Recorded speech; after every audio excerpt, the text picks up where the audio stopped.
Pathia Games have shared a lot of information about the characters we're going to see in the upcoming cozy co-op game My Time at Evershine, and I have spent the last week looking for as much information as I can find about each and every one of them. Today, we're focusing on each character's backstory, but if you're looking to learn more about relationship mechanics, I definitely recommend checking out the link in the description after you finish watching this video for my Evershine updates deep dive. And if you have any theories or predictions on what you think is going to happen in My Time at Evershine, please leave them in a comment as I have been collecting them for my next video. We'll be starting with the core romance options before moving on to the non-core romance options, other settlers, and some familiar faces we'll be seeing from previous games. Please note that there are some sensitive topics in this video which I'll pop in the description for you to check before watching.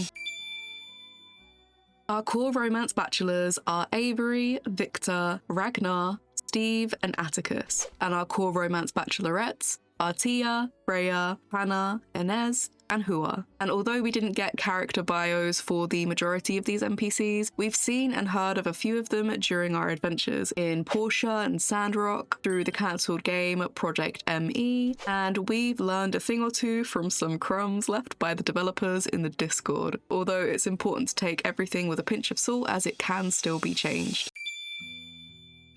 Our first bachelor is Avery, an Alliance Guard commander from Atara, and he is no stranger to war. We first met Avery during an occupation by Duvos, the antagonistic neighbouring empire, who are determined to hoard land and resources for themselves. Avery was sent by his leader to protect a small city-state of our homeland, the Alliance of Free Cities, and he was personally chosen for this job, suggesting that he is a dependable, if not trustworthy, ally. During the player's interactions with Avery, he comes across as direct, confident, and by the book, but he certainly cannot be accused of being a warm person. He does not want outside help, believing that others will get in his way, and he doesn't hesitate to put his comrades in their place if he feels that their words or actions are questionable. Still, despite his own feelings on what true justice should look like for his enemies, he chooses to follow orders without question, but is adamant that he will personally ensure that just punishments are served. The most unguarded interaction we've had from him is a comment about the peace he feels whilst travelling by airship, but he notes that he doesn't feel that same peace when he's travelling into war, suggesting that he's experienced multiple journeys to faraway battles. His director, a fellow Evershine settler named Mr. Gordy, suggests that Avery is plotting revenge against Duvos for reasons unknown to us, and Avery hesitates before replying that he only has the safety of the Alliance in mind, suggesting that his negative feelings towards the Empire may come from a personal experience he's had with them. And Mr. Gordy shares that he often has to remind Avery that the North development plan they're working on is meant to keep the peace for as long as possible, whilst Avery feels that creating a fast response plan for future threats would be far more beneficial. His belief is that knowledge is half the battle, and sharing information with others should happen a lot more often. Avery is set to join us in Evershine as the commander of the Northern Rangers, a military-esque group tasked with protecting the settlements established by the North Development Plan, and we are yet to find out whether Avery is content with his new placement at Evershine. The question is, what has Avery been through that has fueled his intense desire to defeat Duvos once and for all? And perhaps more importantly, can the governor of the Evershine settlement warm his cold demeanour, or will his battle-hardened exterior remain unbreachable? The redhead Ragnar is the #1 favourite amongst fans, despite the lack of information we have about his personality. We've received a couple of teasers from the devs showing that he's the fun one, an adventurer, and maybe even a ranger. But more than anything else, we have so many pictures, including some particularly steamy images of him interacting with the player, some cuter ones of him and the player posing together. And for those of you who enjoy seeing a little skin, we have been given hot spring and swimwear pictures.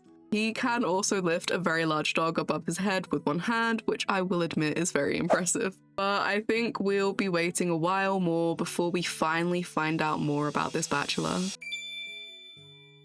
The identity of Victor has been a highly guarded secret among the Evershine devs, but they have been kind enough to slip us some Easter egg photos and crumbs about what kind of person he may be. We've seen him in the big group photos of the initial core bachelors, and in other promotional images. And although the devs encouraged us to submit our own versions of Victor, they've said that no one was able to capture his essence, which is a very interesting fact to keep in mind. Some of the guesses about his backstory have even been so close that the writers have said they're thinking about changing it just to keep the story full of surprises and twists. We've been told that as a character, Victor doesn't need fixing, and instead is the kind of person who fixes you. And he will turn out to be a legend. Fuel for many theories, which I do not have time to share in this video, but will definitely touch on in the next. But most curiously, we appear to have been shown a close-up of what may be Victor's eye in the trailer, and we are left with many questions. Why would he be in such a dark, dreary place? Was he spying on us? And what are his intentions?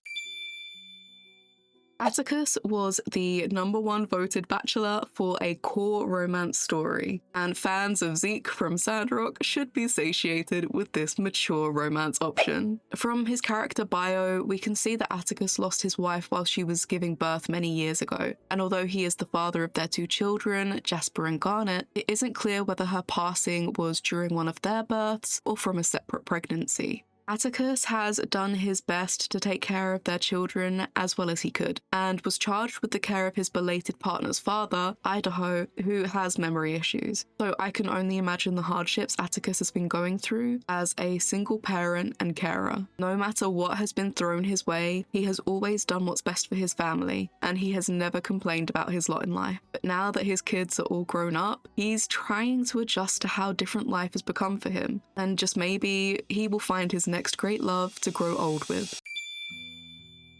Steve is very familiar to the My Time community and secured his place as a core romance bachelor with ease. He was a Duvo soldier who was arrested during an operation inside Alliance territory and was due to be shipped back to Duvos with a group of fellow soldiers, but somehow he has ended up all alone in the northern Euphaula. It is almost certain that it is the same Steve we've met before, a light-hearted and friendly soldier who doesn't want to hurt anyone. He grew up in the dark empire of Duvos and after school couldn't find work, so he joined the army and carried out the orders he was given in the most peaceful way possible. It seems that he was at odds with his part in occupying territory which didn't belong to his people, and he came across as the most approachable, compassionate individual amongst the ranks of people who did not share these qualities whatsoever. He remained calm under pressure, although he did give up information about his orders, which he probably shouldn't have,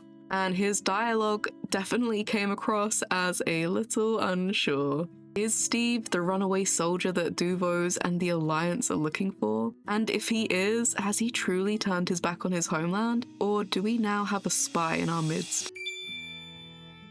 Moving on to the bachelorettes, we find ourselves with the community's favourite, Pia, a character who has been rewritten since we first saw her in Project ME. She previously was a shop owner who collected trinkets from across the world, and her dream was to make her business into a chain. Now we know that she is a researcher, but we cannot be certain whether she has retained her previously welcoming demeanour. She's likely to communicate some of her feelings through the fan that she carries, and she's also probably going to have a pet AI, which sounds super cute. Fingers crossed we'll get a few more crumbs about her from the devs as time goes by. Our second bachelorette, Freya, was the face of the Project ME game and actually had her own chatbot at one point. She's been described by the developers as the typical farming sim protagonist. She's an office worker, and based on her appearance, we can tell that she does a fair amount of gardening. But don't let her wholesome vibes fool you. She comes to a fight prepared. We've also spotted her in the carriage with us on our way to the Evershine settlement, which could mean she'll be arriving with us on day 1. But the real question is, does she have more going on than her girl next door appearance? And where does she learn to shoot? Our third core bachelorette is Panna, a masked monster hunter who is hurt and wears her mask for a reason we don't yet know. In Project ME, she dreams of finding fame from her work, but is a little too eager, which sometimes causes problems. During the discontinued game's alpha, she came across as very self-assured in her abilities, and proposes that she may even be able to best the most famous monster hunter in the Alliance, and perhaps we'll see them working together in Evershine. It is safe to say that she helped train a familiar face from Sandrock in the ways of monster hunting, alongside a man who can be seen on My Time at Evershine cover art, but hasn't been introduced to us as a settler. Who could this mysterious man be? Why was she hurt? And do you think it has anything to do with the reason why she wears her mask?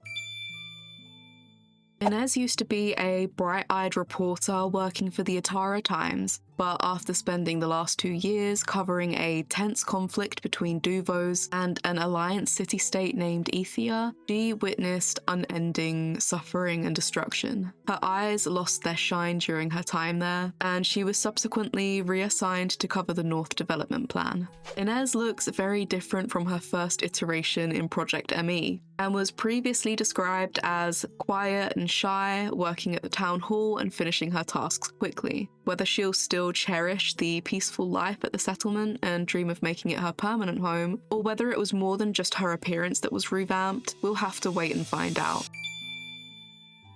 Hua is the last of the core romanceable characters, and worked as a medic for the Northern Rangers, but despite her natural talent in all of her pursuits, she hated being in the military for the benefit of her father's political career. She heard that her classmate had become the governor of a settlement and has somehow made her way to Evershine. We've been assured that Hua's dynamic with the player in Evershine will be completely different from the close childhood bond of Nia and the Builder in Sandrock. But other than these small pieces of information, we don't know much more about her and the relationship we've previously had with her. During the Kickstarter, we were given a small group of characters who could become core romance options. And although it hasn't been clearly stated that this voting pool were the non-core romance options, Yang did confirm in the comments on the Kickstarter that Kang and Shin will be romanceable, so it's safe to say that all of the characters shown there can also be pursued. These characters include the Bachelors Kang, Shin, Waylon, and Rudy, as well as the Bachelorettes Garnet, Baraka, Luca, and Madeline. We have seen a few of these characters in Project ME, which means that it's likely some aspects of their personalities will be similar, and it's been confirmed that at least 2 couples can be formed from this group of romance candidates. However, rival romance quests can be declined or ignored if you don't want a particular couple to get together, so don't worry if that's not your thing. Kang's bio tells us that he is an ambitious builder from Highwind, and his dream is to win a build-off against the builder of the decade in Sandrock. But he was humiliated during a build-off in Portia and was told by his opponent to buzz off and never waste their time again, which led Kang out north seeking a place to train. His design is completely different to the one we saw in Project ME, where he was described as a reticent but adamant young man who gives up his studies to join a border settlement after personally experiencing the war. It will be interesting to see if Evershine's version of him will share the same experiences he was given in Project ME, or whether his personality will better match his carefree appearance. Jin is a skilled tailor with an eye for the finer things in life, and his sharp mind ensures he always comes out on top against would-be hagglers. People say he's been living alone in the mountains for decades, waiting for something or for someone, and his appearance in Evershine doesn't differ hugely from how he looks in Project ME, where he was described as a dexterous tailor who draws his inspiration from nature and the community around him. In the cancelled game, it was said that he could find the extraordinary in ordinary objects, and possessed a rare gift to infuse his garments with a touch of magic. But whether this ability will be shared in Evershine, we don't yet know. Waylon appears to be a brand new face to fans of the My Time series, and he makes a point of avoiding conversations about his past whenever someone asks. Everyone appreciates his sense of humour and top-notch combat skills, but sometimes he's found staring off into the distance with a puzzling expression. What lies behind his cheerful demeanour though? Why won't he talk about his past? Could there be something he did that he doesn't want found out by his neighbours? There are so many questions we need answered about Waylon, but very little information has been released so far. Rudy used to be a successful entrepreneur in Atara, and he had the world in the palm of his hand. But after a series of unfortunate events, he lost everything. Now he doesn't know what to do with himself, thinking that maybe he should just stop trying. The devs have shared that Rudy will be struggling with depression, and the team wants to honor this experience with realistic progression rather than a quick fix, which I think is admirable. His Evershine backstory seems slightly different from how we saw him in Project ME, but difficulty adjusting from city life to small settlement life will likely still be a challenge for him. Will he be able to build a thriving life in Evershine? And what can we do to support him through what can only be described as the hardest time in his life?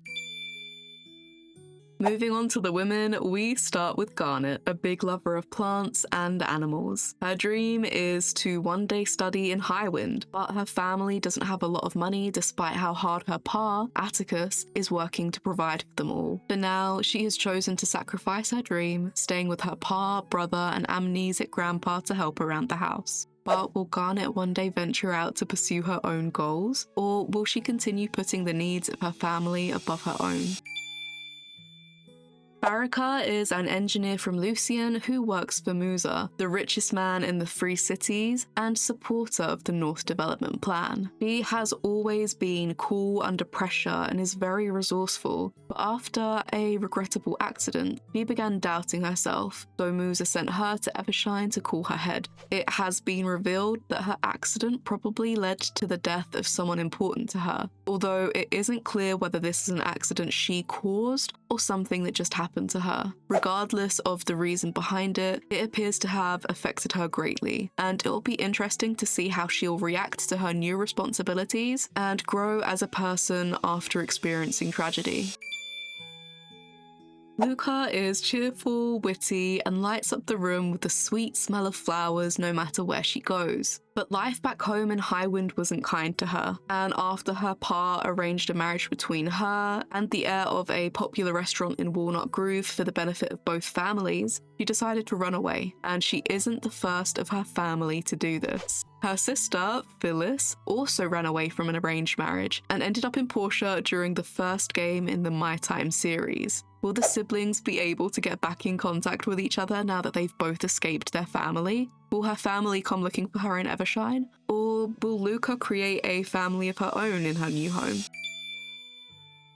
The last romanceable character we'll look at today is Madeline. She has worked hard all of her life in the trade business, and whilst she always wanted to find love, she never had time for it and has resigned herself to being single. Her work led her to Director Gordy, and her newest venture is helping expand her trade networks to the border of the North Development Project. But will this woman who has found so much success in her career finally find love?